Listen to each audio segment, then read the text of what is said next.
স্বাস্থ্য ফেরাতে সারপ্রাইজ ভিজিটের দাওয়ায় পূর্ব বর্ধমানে পর হাসপাতালে হানা স্বাস্থ্যমন্ত্রীর। পূর্বস্থলী শ্রীরামপুর কালনার হাসপাতালে শারদ দত্ত মুখোপাধ্যায় হাসপাতালে স্বাস্থ্যমন্ত্রী সারপ্রাইজ ভিজিট করছেন।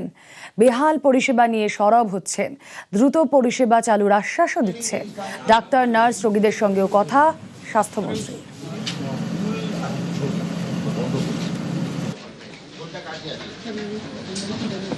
পরিষেবা খুব একটা খারাপ কিছু দেখলাম না, ভালো আছে। কিছু কিছু জায়গায় কিছু লোকাভাব আছে, আমাদের এখানে ডাক্তারের অভাব আছে, নার্সিং স্টাফের অভাব আছে, সাফাই কর্মচারীর অভাব আছে এবং গ্রুপ ডি অ্যাসিস্ট্যান্টের অভাব আছে।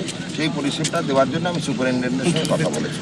জেলায় জেলায় হাসপাতালে বেহাল পরিষেবায় তো প্রাক্তন মুখ্যমন্ত্রীকে দোষারোপ শারদ দত্ত মুখোপাধ্যায়ের।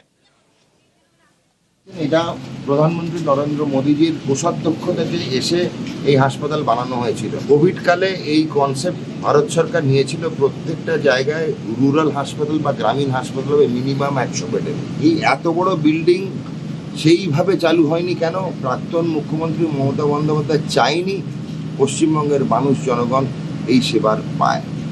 উনি নাগরিকদের সঙ্গে বঞ্চনা করেছেন, বঞ্চিত করেছেন বাংলা ও বাঙালিকে।